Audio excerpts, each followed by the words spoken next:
Bueno, vamos a continuar entonces. Hoy vieron seguramente en la clínica todo lo que es referente a la extracción dentaria y es lo que faltaba para dar en el taller lo de cinesmotomía, periostotomía y el instrumental que vamos a utilizar para la exodoncia, que son los forceps y los elevadores. Entonces, una vez que ustedes hacen la anestesia, corroboran que el paciente esté bien anestesiado, vamos a comenzar con la cinesmotomía y la periostotomía.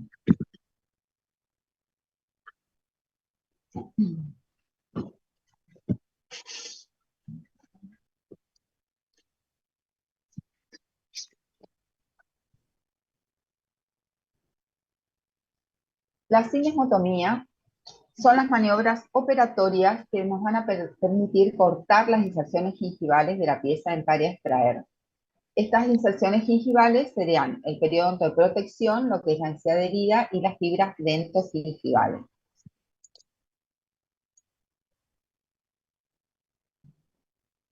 El instrumental que vamos a utilizar son cinesmótomos, que son unos bisturíes de hoja fija, que tenemos el cinesmótomo recto, que se utiliza para incisivos y caninos, y el cinesmótomo curvo, que vamos a utilizar para premolares y molares.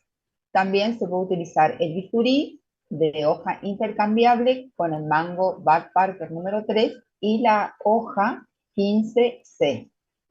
Ustedes van a comenzar hasta que agarren la mano con los cinesmótomos que tienen menos filo que un bisturí. Bueno, ¿cómo vamos a realizar la cinesmotomía? ¿Cuál es la técnica? Vamos a colocar el instrumento entre el cuello de la pieza dentaria y el hueso que forma la cubierta alveolar. Vamos a comenzar por palatino o lingual, desde distal a mesial. Distal de la parte posterior del rodete gingival del diente posterior a extraer hasta la mitad del rodete gingival del diente anterior a la pieza a extraer en sentido mesial. Y en una segunda maniobra vamos a hacer lo mismo por vestibular, de distal a mesial. La acción que tiene el cinesmótomo es de corte y avance.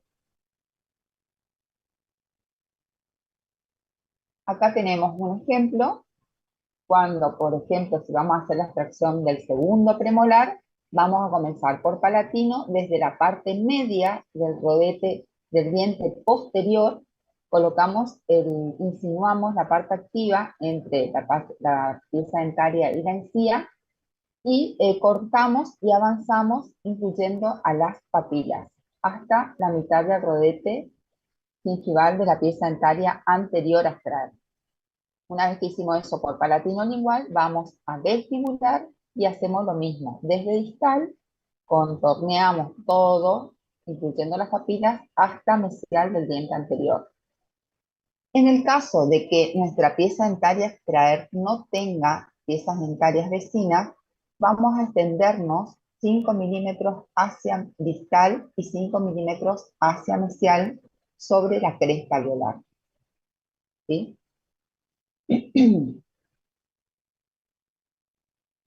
¿Cuál es la finalidad de la cinesmotomía? La finalidad son cortar las inserciones gingivales, separar los tejidos blandos de la pieza dentaria y del hueso, prevenir desgarros de la encía, facilitar la periostotomía, facilitar la colocación de los bocados del forceps, facilitar la aprehensión y favorecer la extracción dentaria.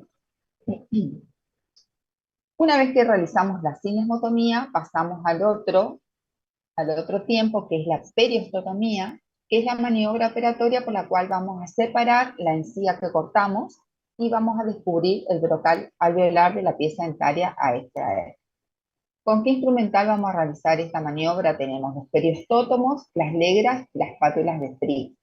Estos tienen dos partes activas, una parte activa un poquito más ancha y roma y una parte más fina, que depende de la pieza dentaria o del tamaño de la encía, se puede usar cualquiera de los dos extremos. ¿Cómo vamos a separar esa encía? La técnica vamos a realizarla en sentido inverso a la cinesmotomía, es decir, vamos a comenzar por vestibular, de mesial a distal, de adelante hacia atrás. Y luego vamos a seguir por palatino o lingual de mesial a distal. Los movimientos que vamos a realizar son de avance y empuje, desplazamiento lateral, rotación sobre su eje y movimientos de palanca suave. Acá en esta diapositiva vamos a ver cómo separamos la encía y cómo vamos a ver el brocal óseo en este caso. Bien, bien. Ahí tenemos que ver bien dónde comienza el hueso, hasta dónde está ubicado, comienza el hueso alveolar. De esa manera nosotros vamos a tener, va a ser nuestro límite apical donde vamos a colocar el forceps. La toma, ¿cómo vamos a tomar el instrumental? La toma es la toma de lapicera. Vamos a apoyar el instrumento en el espacio interdigital entre el pulgar y el índice. El instrumento va a descansar sobre el borde radial del dedo medio y vamos a tomarlo con el pulpejo de los dedos índice y pulgar, y los otros sirven como punto de apoyo. Esa es la toma que vamos a realizar tanto con la sismotomía como con la periostotomía. La forma que vamos a trabajar, que va a trabajar este instrumental, es mediante los 3 movimientos que dijimos: empuje, rotación sobre su eje, un octavo de giro y desplazamiento lateral. De esa manera vamos a ir despegando un poquito la encía esta que cortamos. La finalidad de la periostotomía va a ser corroborar la correcta sinesmotomía, insinuar una ligera separación o despegamiento del periósteo, permitir la visualización del brocal óseo y favorecer la exodoncia. Muy bien. ¿Alguna pregunta con respecto a esto? Profe, ¿cuál sería el movimiento de empuje? ¿Hacia adentro? El movimiento de empuje, claro, nosotros apoyamos el periostótomo contra el hueso y ahí vamos a ir despegando y haciendo movimiento, este tipo de movimiento. Vamos a ir apoyándonos contra el hueso y vamos girando el periostótomo. De esta manera vamos a ir separando esa encía que cortamos. ¿Entiende? Y sí, súper. ¿Y sobre el movimiento de palanca es contra el hueso? ¿O Sí, contra el sí. diente, perdón? Es sobre el diente, no es sobre el diente, vamos a separarla sobre el diente y sobre el hueso, o sea, son movimientos combinados que se van haciendo. De empuje, desplazamiento lateral, rotación sobre su eje, que sería como una palanca suave.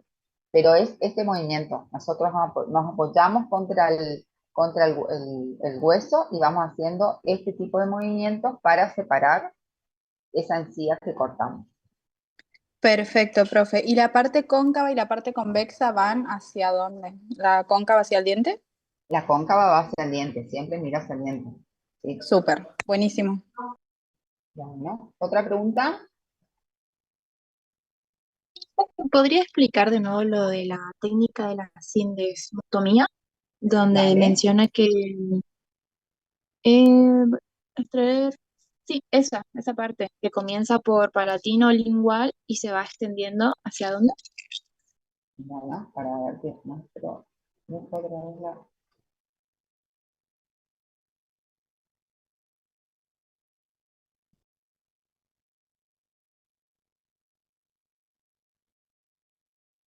vamos a las fotitos. Acá. La sindesmotomía comienza por palatino o lingual. En este caso, que es maxilar superior, vamos a comenzar por palatino. Desde distal hacia mesial. Vamos a comenzar en la parte media del rodete posterior al diente a extraer. Vamos a sacar, supónganse que vamos a sacar este del 5, entonces vamos a comenzar a hacer la sindesmotomía desde la parte media del rodete posterior a la pieza dentaria a extraer. Nos insinuamos por acá, eh, tomamos toda la papila, no por encima de la papila, tomamos toda la papila, rodeamos la pieza dentaria hasta esta papila y terminamos en la parte media del diente anterior, de distal a mesial. Luego hacemos lo mismo por vestibular. Comenzamos en la parte media del rodete acá, del diente posterior, rodeamos toda la cara y terminamos en mesial del rodete anterior a la pieza dentaria extraer. siempre de distal a mesial, de lo más lejos a lo más cerca. Es la sinesmotomía. Súper crítico. Y la periostotomía es al revés. Comenzás desde acá, comenzás por vestibular, de mesial a distal, por vestibular, de mesial a distal. ¿Entiendes? Sí, profe, gracias. Bueno. ¿Otra pregunta?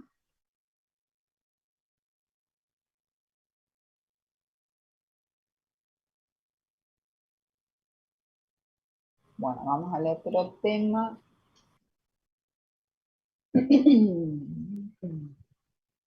Profe, le consulto. Sí. En la sinesmotomía, más Ujú. o menos, ¿qué profundidad tenemos que introducir de la parte activa del sinesmótomo? Lo que te dé hasta llegar hasta el brocal óseo. Ah, bien, perfecto. Serían capaz 5 milímetros, depende. Si vos tenés una pieza dentaria ¿cómo es? Con periodontitis, donde tenés un poquito más arriba el hueso, tenés que ir hasta donde te dé el hueso. Claro, un poco más. ¿Ves? Bien, perfecto. Muchas gracias. No, no.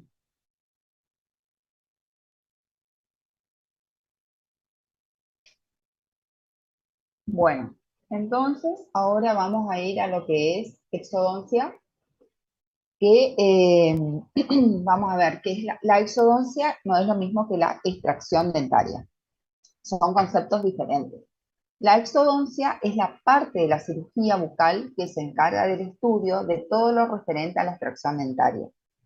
Y la extracción dentaria son todas las maniobras operatorias mediante las cuales vamos a eliminar un órgano dentario de su alojamiento óseo a expensas de la alteración de sus estructuras de soporte. ¿Sí?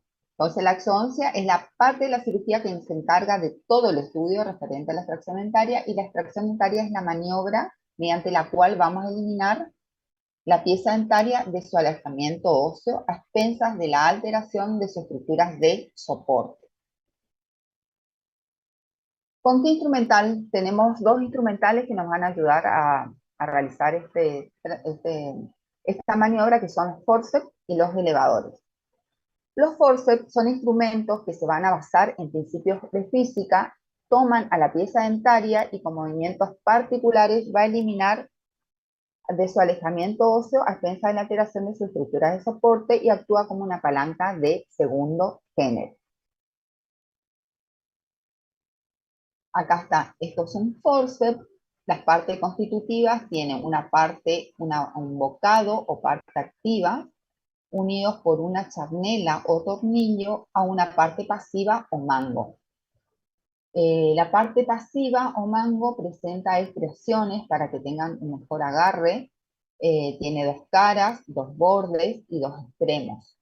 Un extremo libre, que es este, y otro extremo que se va a unir a la charnela o tornillo con la parte activa. Y la cara externa es estriada, y en la cara interna a veces presentan el número que corresponde, o puede estar afuera también, el número que corresponde la industria que lo fabrica, etc. La parte activa o bocado también presenta dos caras, dos bordes y dos extremos. Una cara interna que es cóncava, que también presenta estriaciones para lograr un mejor agarre de la pieza de la parte del forceps con la pieza dentaria, y una parte convexa lisa para no dañar la encía. Los forceps para el maxilar superior tienen la característica de que tanto la parte activa como la parte pasiva se van a encontrar en un mismo eje. Lo único que varía es que cuando se van haciendo forceps para el sector posterior, presentan un ligero encurvamiento para que la parte activa logre ir más hacia atrás y no lastimar los tejidos blandos, por ejemplo, la comisura, para salvar. Pero se encuentran siempre en un mismo eje. Y los forceps para el maxilar inferior van a tener una angulación más o menos de 90 grados entre la parte activa y el mango. ¿Vieron? Acá la diferencia. La parte activa y el mango van a tener una angulación. ¿Cómo vamos a tomar el forceps? Esto es muy importante. Para el maxilar superior, el forceps va a descansar en la mano del operador. El dedo pulgar se coloca debajo de la articulación o charnela, actuando de tutor, y así va a ubicarse en la pieza dentaria correspondiente. Nosotros abrimos la palma de la mano, colocamos el forceps y así llevamos a la boca del paciente, ¿sí? No damos la vuelta a la palma siempre va para abajo. Entonces, colocamos el forceps, cerramos, tomamos con los dedos y ahí va a la boca del paciente.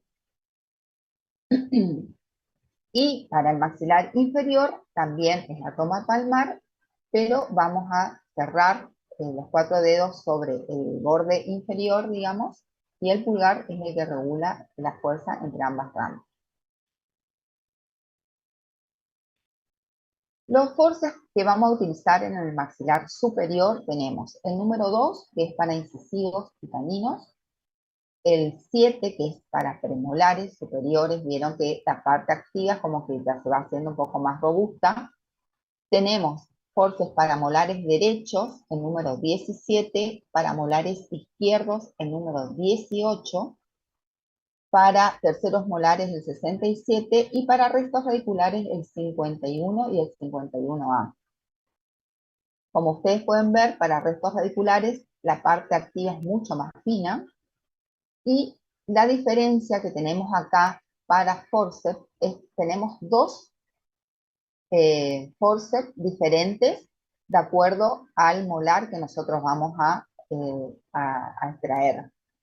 ¿De qué varía esto? ¿En qué varía esto? Es que tiene las dos partes activas diferentes.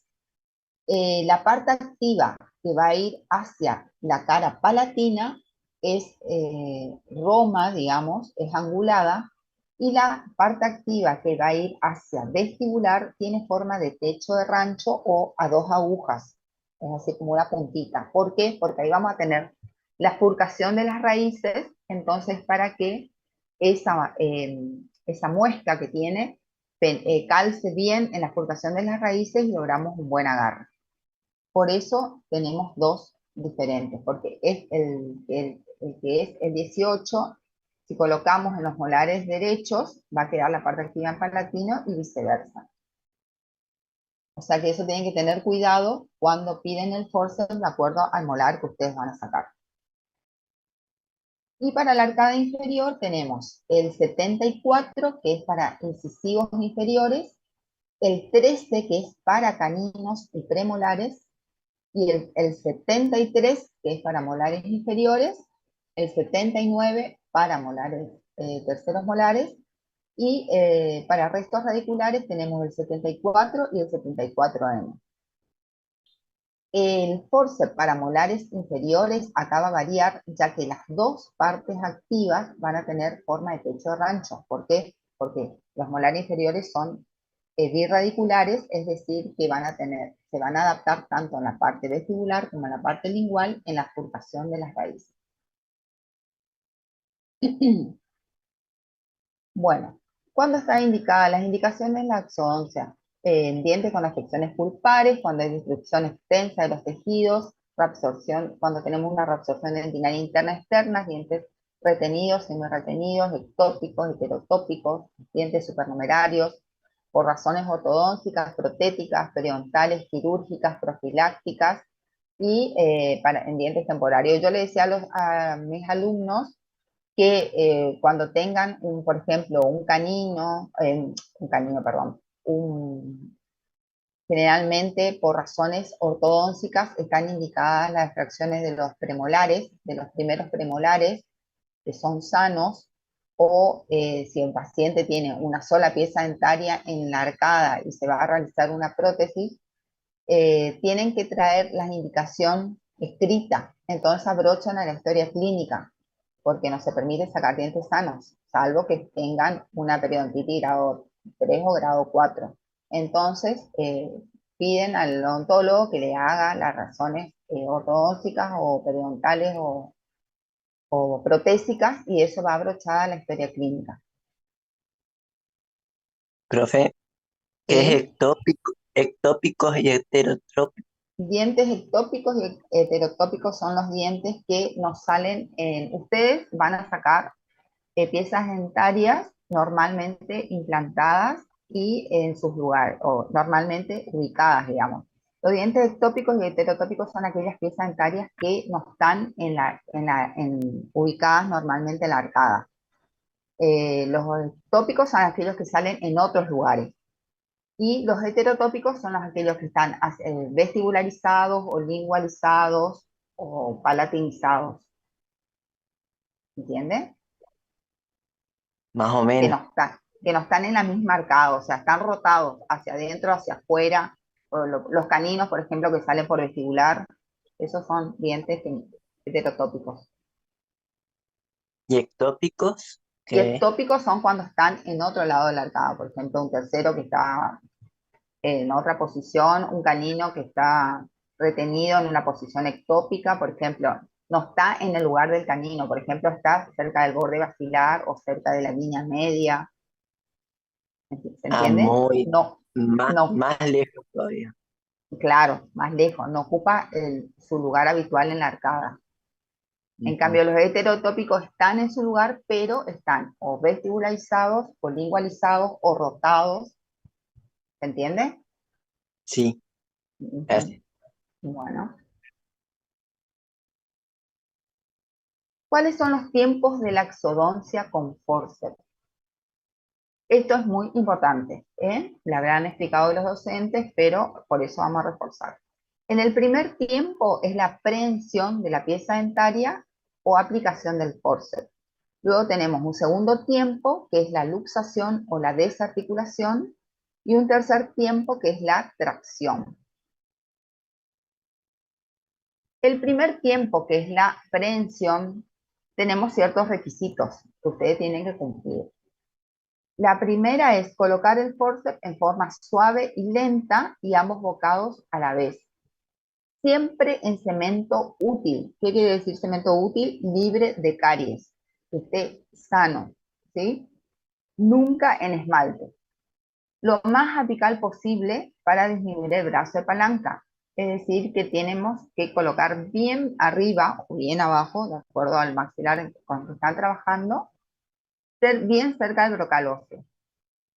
La pieza dentaria y el forceps deben estar en un mismo eje. Por ejemplo, ustedes van a hacer, como ya les digo, siempre en dientes normalmente implantados.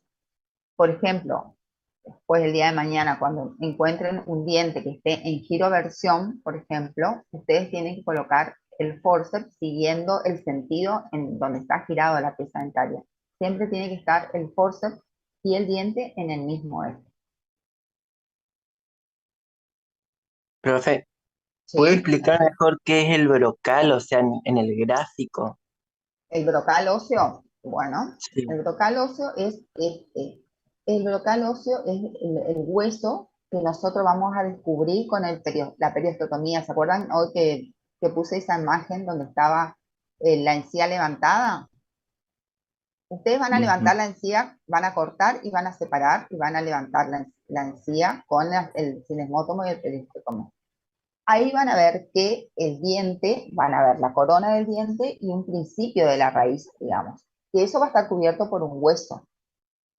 Eso, a ese hueso que recubre toda la pieza dentaria se llama brocal óseo alveolar. Es donde comenzaría la raíz a meterse dentro del hueso, ¿sería, me entienden? Sí. Bueno, hasta ahí tiene que llegar el forceps. O sea, que si tenemos un diente con una periodontitis que está 2/3 de la raíz expuesta, nosotros tenemos que llegar bien hasta abajo, hasta donde comienza el hueso, no arriba, ¿entienden? Bien hasta abajo, ¿entienden? Vamos a ver ahora si hay un dibujo. Mm.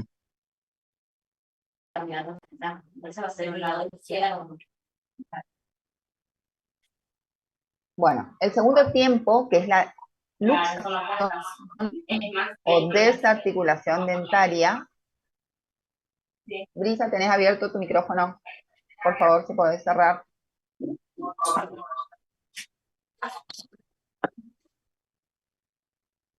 El segundo tiempo, que es la luxación o desarticulación dentaria, que son las maniobras operatorias que nos permiten romper las fibras periodontales y dilatar el hueso. Y acá tenemos dos grandes movimientos. Tenemos el movimiento de luxación y el movimiento de rotación. Dentro del movimiento de luxación hay dos fuerzas. El primer movimiento, que es el de impulsión, y el movimiento de lateralidad propiamente dicho. El movimiento de impulsión es una fuerza que busca buscar un punto de apoyo en el fondo del alvéolo.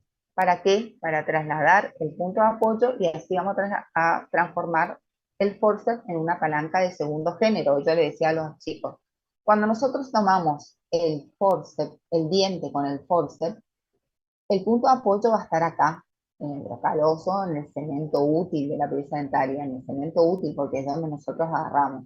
La resistencia va a estar dada por la pieza dentaria y la potencia está en el mango, en la mano del operador. El primer movimiento que nosotros tenemos que realizar una vez que tenemos bien la pieza dentaria es el movimiento de impulsión. Nos vamos hacia arriba o, en el caso de que sea un diente inferior, nos vamos hacia abajo. ¿Para qué? Para trasladar el punto de apoyo que teníamos acá en el ápice. Entonces ahí transformamos en una palanca de segundo género, donde el punto de apoyo está en el ápice. ¿Esto para qué se hace? Si nosotros tomamos a la pieza dentaria y comenzamos a hacer movimientos sin haber hecho ese punto de apoyo, vamos a generar fuerzas en distintos sentidos que va a fracturar la pieza dentaria. En cambio, si nosotros tenemos un punto de apoyo sobre el cual después nos comenzamos a mover, no vamos a fracturar la pieza dentaria y vamos a lograr dilatar el hueso y extraer la pieza dentaria. Entonces, el primer movimiento que yo realizo cuando comienzo a realizar los movimientos es el de impulsión. Nos vamos hacia arriba o nos vamos bien hacia abajo. Una vez que yo hago el movimiento de impulsión, ahí comienzo a realizar el movimiento de lateralidad propiamente dicha, que es hacia vestibular y hacia lingual. ¿Sí? También va a tener requisitos. Por ejemplo, vamos a tener un correcto punto de apoyo, el primer movimiento de lateralidad va a ser hacia vestibular, y estos movimientos van a ser suaves, lentos, sostenidos. Vamos a sujetar la tabla con los otros dedos, de esa manera nosotros vamos a ir controlando la fuerza que hacemos, siempre en un mismo plano y los movimientos en forma creciente. Si nosotros hacemos el movimiento de impulsión, vamos hacia vestibular, vamos hacia lingual y siempre hacemos este mismo movimiento, no vamos a producir la luxación de la pieza dentaria. Tiene que ser en forma creciente. Entonces nosotros hacemos el movimiento de impulsión, vamos hacia vestibular, sostenemos, vamos hacia lingual, sostenemos, vamos hacia vestibular un poquito más, sostenemos, vamos hacia lingual o palatino un poquito más, sostenemos, de manera de que estos movimientos sean en forma creciente y controlada la fuerza. Si nosotros hacemos fuerte, rápido, obviamente que también vamos a fracturar. Por eso se hace en forma suave y lenta.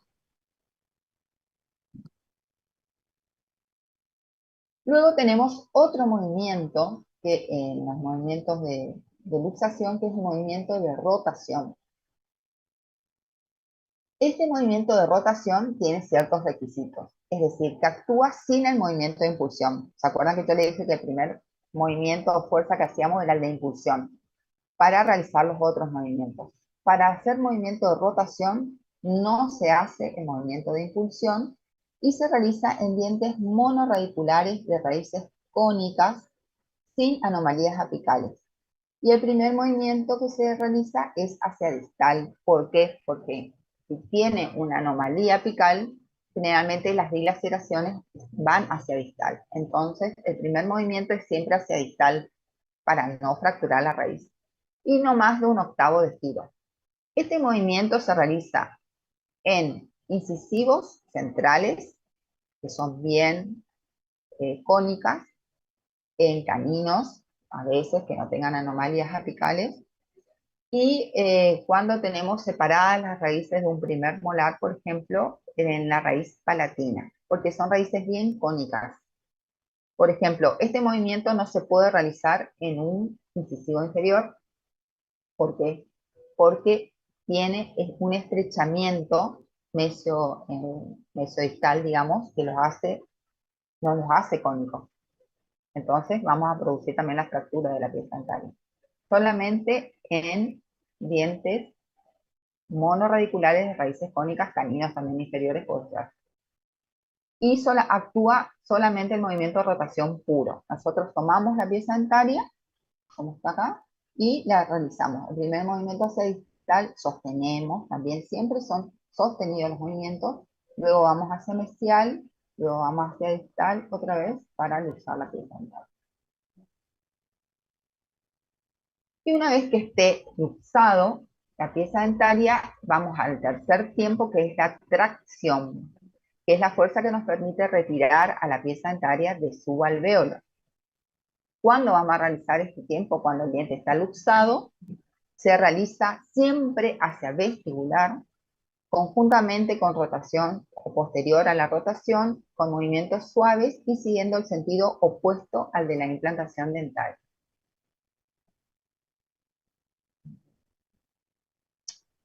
Bueno, eso también, no sé si vieron en el taller que tienen que retomar para ver cómo van a colocar la posición de las manos del operador. Acá tenemos, por ejemplo, en incisivos y en caninos, que el índice va por vestibular, el pulgar va por palatinos, los otros apoyan la cara. Para premolares superiores se va a utilizar el forceps número 7 y también depende del lado, si es del lado derecho del paciente, vamos a rotar un poquito el brazo y vamos a sostener las tablas, el dedo pulgar por vestibular y el índice por palatino. Creo que eso ya vieron, pero tienen que recordar. Acá se ve bien la parte activa de los forceps paramolares, la parte que va hacia palatino, que es bien recta, digamos, y la parte que va hacia vestibular, que tiene forma de techo de rancho, que se amolda a la furtación de las raíces. Este es por palatino y este es por vestibular, que va bien en medio de las raíces mesial y distal. Este es un forceps para terceros molares. Vieron que tiene una bien forma de S itálica. ¿Para qué? Para que llegue bien a la parte posterior de la arcada y no lastime la comisura. ¿Vieron? Bien forma de S itálica tiene. Para caninos y premolares inferiores, ahí también va, ya sea del lado derecho o del lado izquierdo, la toma de las tablas diferentes. Si es del lado izquierdo del paciente, va a ir el índice por vestibular, el medio va a ir por lingual y el pulgar sostiene el borde basilar. Y si es del otro lado, el pulgar va a ir hacia el lingual, el índice va a ir hacia el vestibular y los otros sostienen el borde. Eso tienen que practicar y fijarse, porque es muy importante cuando colocan el forceps, sostener las tablas. Para el tercero molar inferior, el 79. ¿Sí? ¿Alguna pregunta?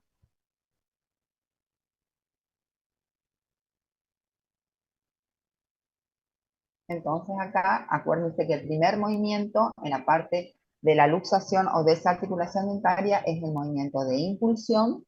Una vez que hacemos el movimiento de impulsión, comenzamos a hacer los movimientos de lateralidad propiamente dicha, hacia vestibular y hacia palatino o lingual, en forma creciente y con movimientos controlados. Y una vez que esté bien luxado, se hace el movimiento de tracción y el movimiento de rotación que actúa solo, ¿sí?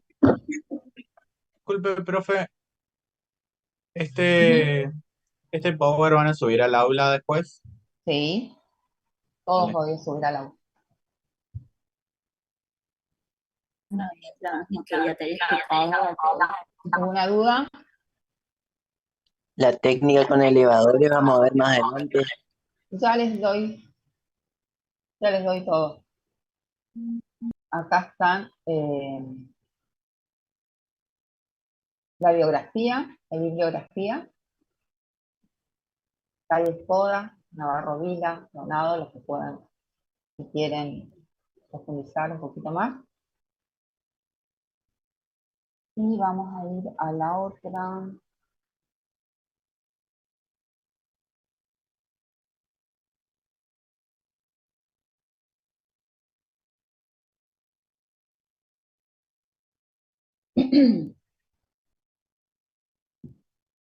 Al otro tema, entonces, que dijimos que la extracción dentaria podíamos realizar con dos instrumentos que son los forceps o los elevadores, también llamados botadores.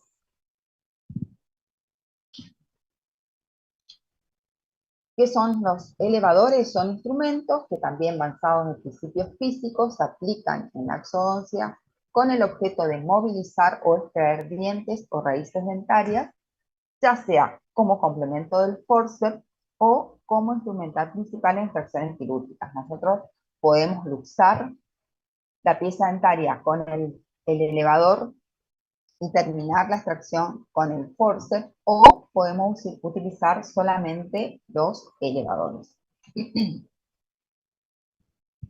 Bueno, acá tenemos un elevador que consta también de tres partes. La parte activa o hoja, la parte intermedia que se llama cuello o tallo, que va a unir a la parte pasiva o mango o empuñadura. Hoy mis alumnos vieron todo porque se complicó la cirugía, así que usamos force, usamos elevadores, hicimos odontosucción, así que completito estuvo la demostración quirúrgica. Bueno, el mango o empuñadura es adaptable a la mano del operador, tiene distintas formas y modelos, y el tallo puede estar con respecto a la parte activa en dos formas. En una misma línea, o con que son los elevadores rectos,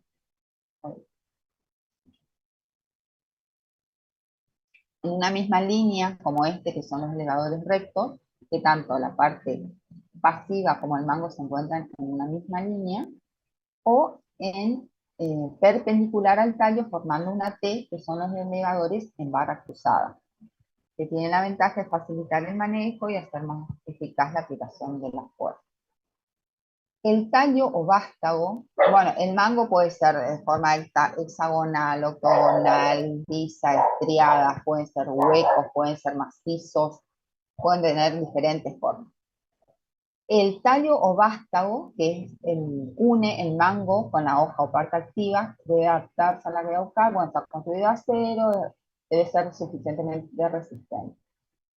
La hoja o parte activa presenta dos caras, una activa que es plana o cóncava, puede ser también lisa, estriada, que es la que se pone en contacto con el diente o resto radicular, y la cara pasiva, que es convexa y se apoya en el hueso alveolar. Y la hoja también puede presentar diferentes formas, puede ser lanceolada, triangular, en garra, en punta de lanza, puede ser más fina, más alargada para los que son los elevadores apicales, pueden tener diferentes formas. Acá, por ejemplo, vieron que forma de hoja, en forma vienen más como cucharita, que le digo yo.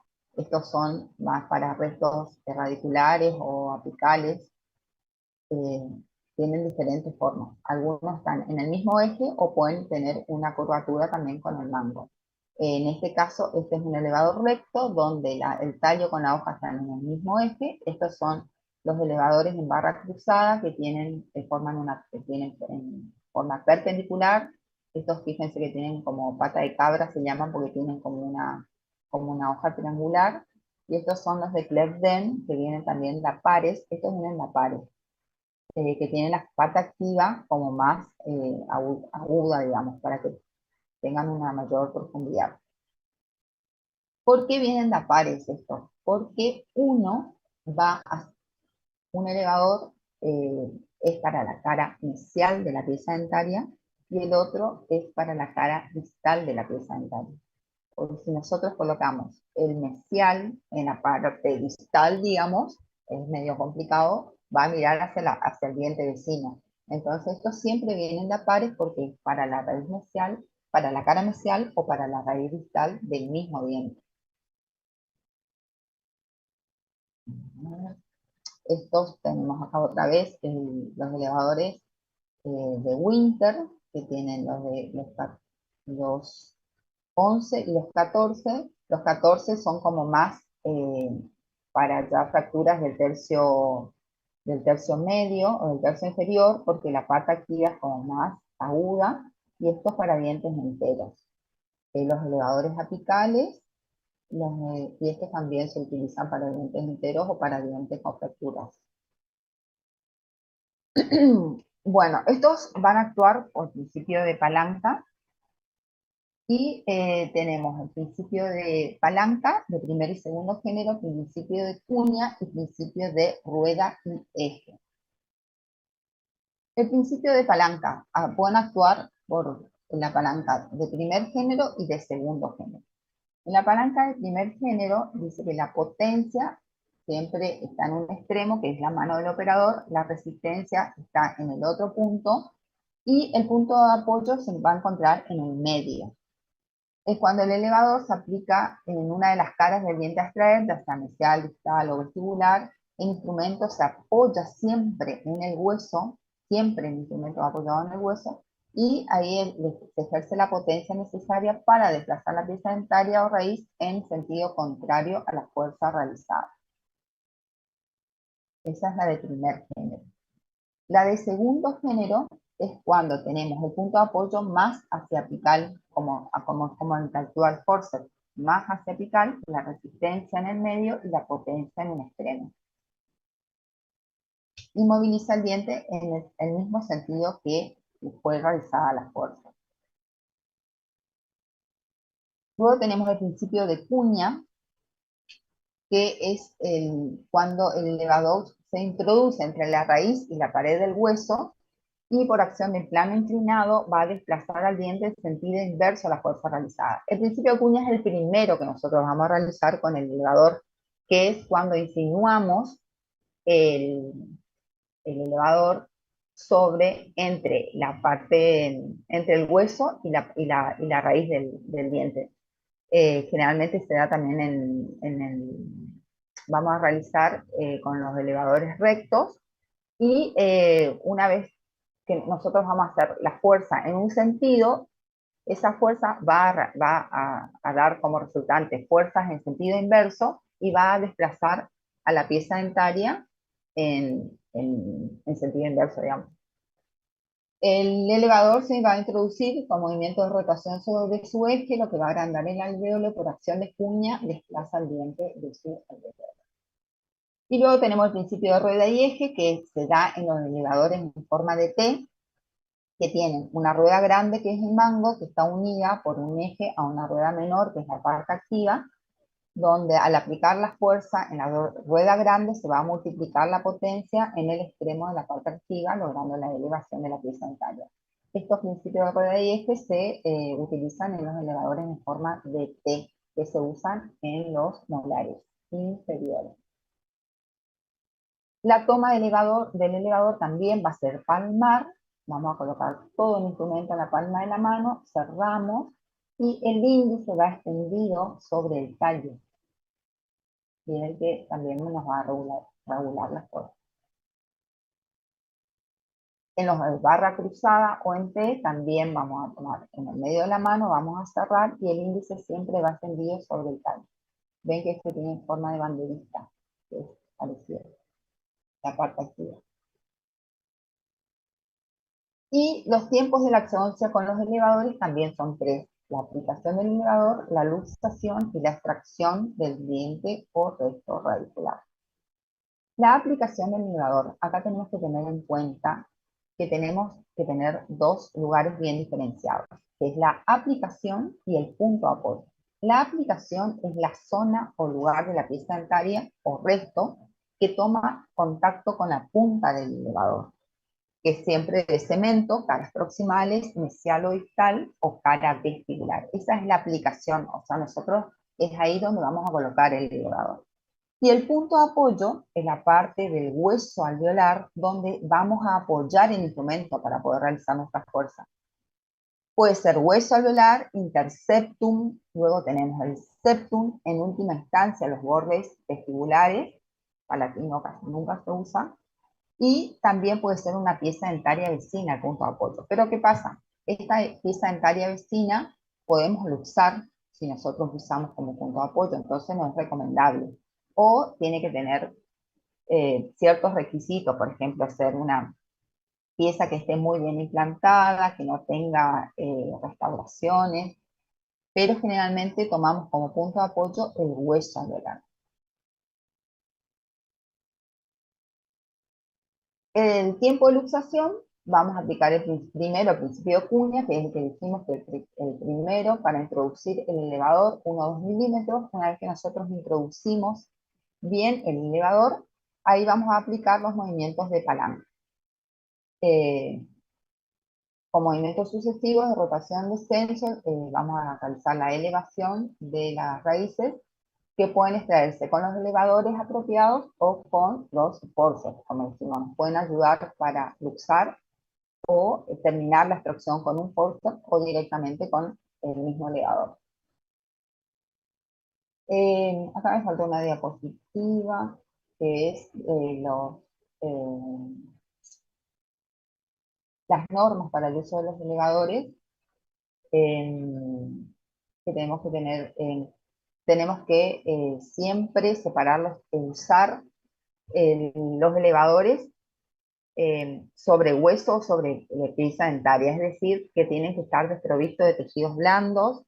Tenemos que tener siempre buen agarre del instrumento, buena separación de los tejidos blandos con los dedos que van a sostener para no provocar lesiones, y utilizar como, el elevador correcto para cada caso. Bien, ¿alguna pregunta? Yo voy a subir esto al aula virtual enseguida si tienen todos los power. Profe, ¿podría Profe, explicar la palanca de primer y segundo género, por favor? De los elevadores, Sí, profe. ¿no? De manera criolla, nomás con sus manos para que podamos entender. Se usa, con los elevadores se van a usar de primero y de segundo género. En los forces se utilizaba solamente de segundo género. Ahora, la de primer género tiene la potencia, que es siempre la mano del operador, la resistencia, que va a estar dada por el hueso o por la pieza dentaria, y el punto de apoyo. En la del primer género, el punto de apoyo se encuentra en el medio de la potencia y de la resistencia. Y en el de segundo género, el punto de apoyo se encuentra en el extremo. O sea, que es cuando introducimos el elevador un poco más hacia apical. Sería como que nosotros estamos, usamos el de primer género, acá, en dientes que están más implantados acá. La de primer género es cuando tenemos el punto de apoyo en el medio, la potencia que está dada por la mano del operador en el vástago y la resistencia que es la pieza dentaria. Esto, la de primer género, se podría decir que es cuando el diente está casi normalmente implantado. Y la de segundo género es cuando nosotros podemos introducir el elevador un poquito más hacia abajo, entonces el punto de apoyo lo tenemos en el extremo. La resistencia va a quedar en el medio y la potencia va a estar en el otro extremo. ¿Entienden? Esa nomás es la diferencia de dónde se encuentra el punto de apoyo. Profe, profe, entonces el punto de apoyo estaría en la pieza dentaria, en la palanca de segundo género. En el hueso. El punto de apoyo siempre es el hueso. La aplicación del elevador, como dijimos, siempre es el diente, cara mesial, cara distal, cemento. El punto de apoyo siempre va a estar dado por el hueso.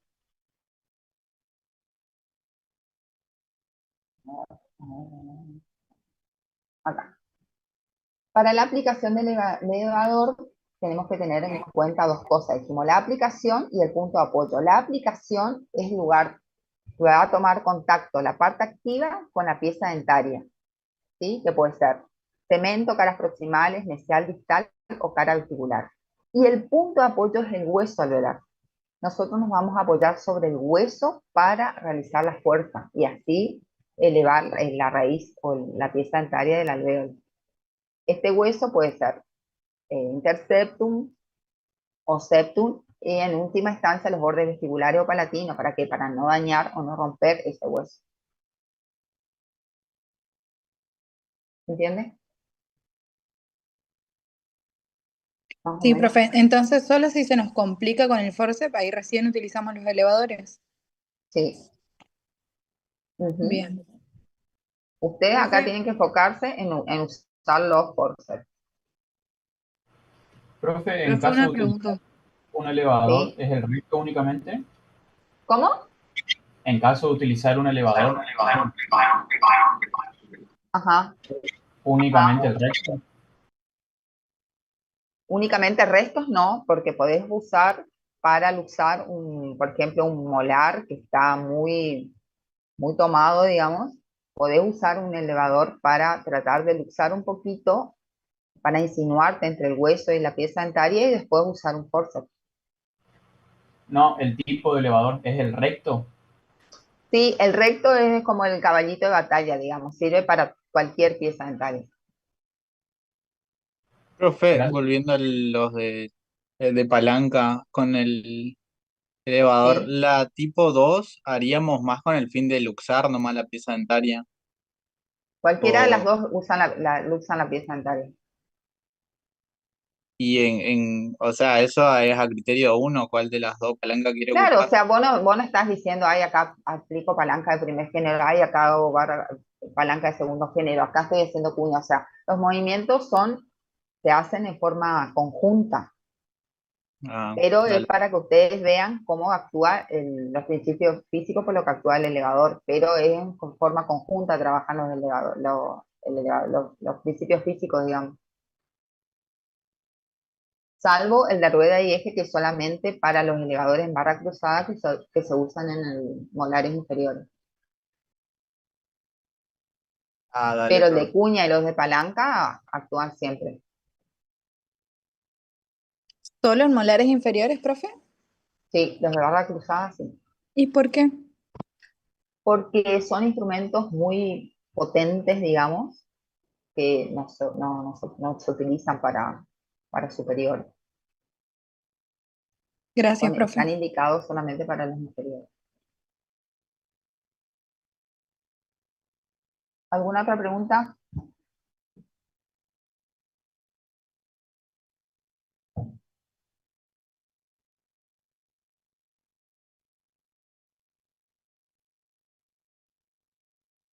Acá también está la bibliografía. El septum y el interseptum Ujú. son el hueso que está interseptum es entre, Las o sea, si raíces, tiene y el septum es que entre entre pieza alvéolos. dentaria. Ajá, sí.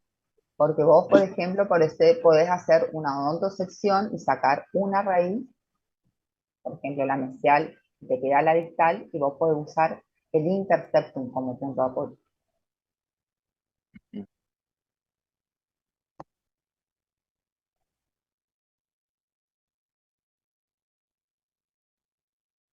¿Otra No sé, pregunta? se suelen romper todos esos al extraer los interseptum. Ah, sí, depende. Si la raíz está muy junta, por ejemplo, a veces sí, incluso hay algunas piezas dentarias que salen con el interseptum.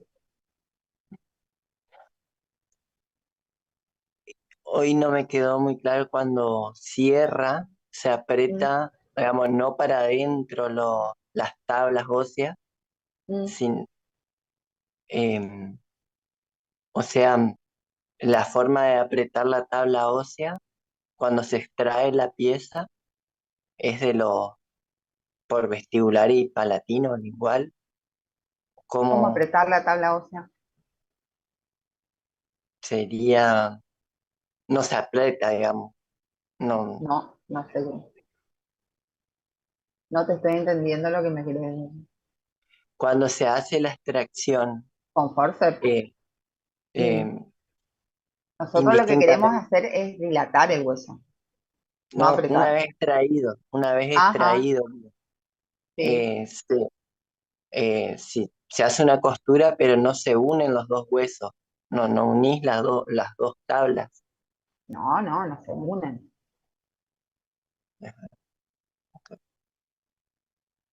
Bueno,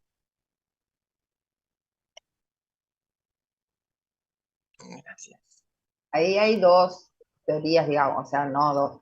Los que hacen, los implantólogos te dicen que no hay que hacer no hay que comprimir el hueso después de la extracción, porque si después el paciente se quiere hacer un implante, eso como que lo tienen que despegar. Eso es Ah, ¿entendés? Profe, ¿le puedo ah, hacer una consulta? Ujú. No me quedó muy claro lo del periostótomo. O sea, ¿lo usamos solo Mm, para separar la encía del hueso o es romper ligamentos periodontales? ¿Cómo? no. La periostotomía es solamente para separar la encía que vos cortaste con la sigmoidectomía. Separás ese tejido y con las sigmoidectomías vos cortás las inserciones gingivales, la encía adherida. Muchas gracias, profe. Por eso el sigmoidectomo tiene que tener filo. En cambio el periostótomo no tiene filo.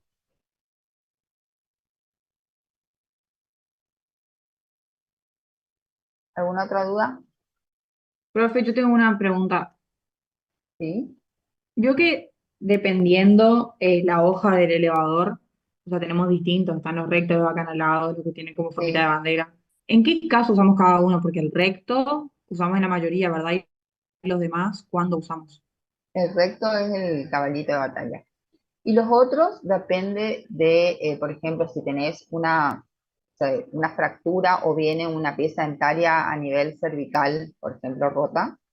eh, si es en el caso de los molares, ahí usás primero siempre el recto o podés usar los de Cleft-Den, que son acodados, que tienen como una parte más fina, entonces podés introducir más en el fondo del alvéolo para producir eh, mejor la extracción de la pieza dentaria. Si tenés como una fractura a nivel del tercio cervical, usás los elevadores para cruzar esto, los de Clebden, los, ay, no, estos,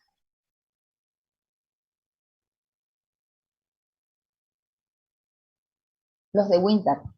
Los de Winter que tienen esta parte activa, que son tipo pata de cabra, se usan, se les dice, se pueden utilizar para fracturas a nivel del tercio cervical o piezas dentarias que se encuentren rotas a nivel cervical, digamos. Cuando vos ya tenés una fractura que vaya hacia la parte media o apical, ahí no te va a servir este instrumento. ¿Por qué? Porque la parte activa, una que es corta y otra que es muy grande. Entonces tenés que buscar un elevador que tenga, por ejemplo, como este, que tenga una parte activa más larga y fina. Eso de acuerdo a cada pieza dentaria. Vos vas viendo qué elevador es el que te va a dar más provecho, digamos. Claro, buenísimo, profe. Gracias. Igual en la facultad no es que hay mucho para elegir, tenemos los rectos y los de Clepten. ¿Y nos Esto. conviene, profe, tener alguno más, aparte del recto? Y yo ¿Este les dije compramos? a los chicos que traten de comprarse el Clepten, el recto, y puede ser también un apical, que tiene la parte un poquito más Ok. fina. ¿Otra pregunta?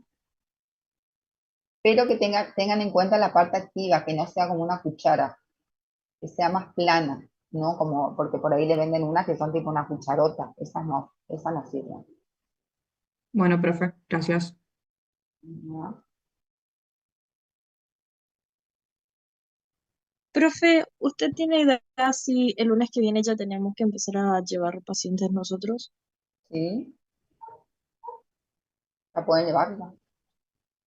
Bueno, gracias. Estudien todo, estudien técnica anestésica. Profe, pero el lunes hacemos solo la operación. Y nosotros hacemos de ayuda. Estamos ahí, vamos a animarla a que hagan la primera extracción. Y podemos hacer 2 extracciones ya, o sea, una yo y otra mi No. compañera.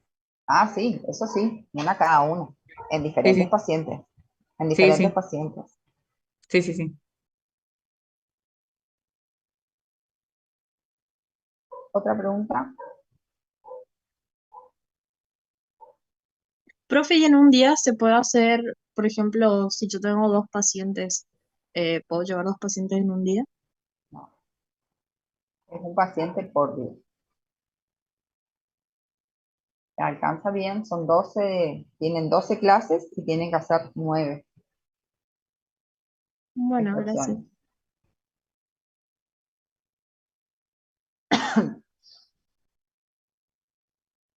¿Otra duda? ¿No? No, profe.